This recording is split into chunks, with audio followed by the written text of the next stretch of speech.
I want to update you on Puerto Rico as we are approaching almost 3 weeks since Hurricane Maria slammed into that U.S. territory. The island's still gripping with major problems, power outages, shortages of vital materials like just water supplies. But major folks outside of FEMA are stepping up to help.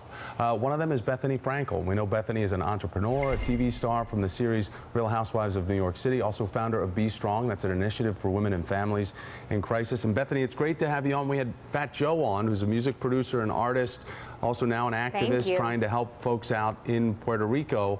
And we know people with ties to Puerto Rico that have been trying to help the people there. What inspired you to charter planes and take victims and also donate items to the people in Puerto Rico?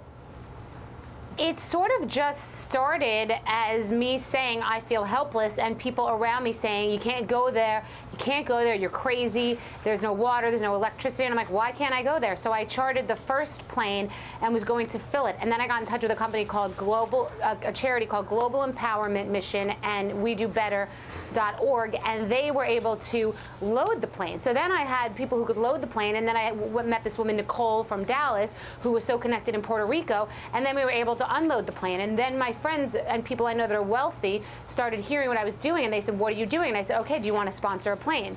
So now we're into about 30 planes that have gone in and out. But even in a big plane, an MD-11, you can get 180,000 pounds on it. So we've sent hundreds of thousands of pounds, but now I am negotiating. It's not really a financial negotiation. I'm working out the terms with United Way to send 10 million pounds to Puerto Rico and the U.S. Virgin Islands, which would be worth, like $20 million in relief. So we've done probably like $3 million already and 30 planes, but now moving into cargo and Carnival Cruise Lines and things like that. Bethany, what have you seen since you've been on the ground there?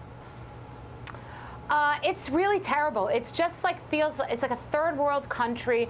I keep saying it's like Slumdog Millionaire, just utter poverty, desperation. Yesterday our truck showed up and people waited 2.5 hours to get food. People are desperate. I've heard from children's hospitals that have no supplies. I mean, it's scary. There are hundreds of deaths, by the way. Because I have a Puerto Rican network now. I have an army that they all know the mayors of the towns, and they are hearing, this one knows that many people died, this one knows that many people died. So the death toll is way higher than we're hearing. It's just that we haven't had all those deaths confirmed. But some people are dead and they can't even get them out. And it's a horror show, and the west side of the island is bad. We know that because of the deaths attributed exactly with this storm, there are so many more because of folks that have become ill or died in hospitals because they don't have the proper treatment or even diesel fuel to run the generators. Bethany, when do you go back? I will probably go back to Puerto Rico and or the U.S. Virgin Islands when we get this cargo ship there, because it's a major undertaking. The logistics that I'm dealing with, it's much harder than all of my businesses I've ever run together. I have never ever experienced something like this. This is crazy, and you meet such incredible people that help. But I am working with people that I have never met. Every person doing this is someone that I had never ever met, and we're all on these different chat rooms, and texting. You're connecting the dots, and I love if anybody ever tells Bethany Frankel no, you prove them wrong. Bethany, thanks so much for your time.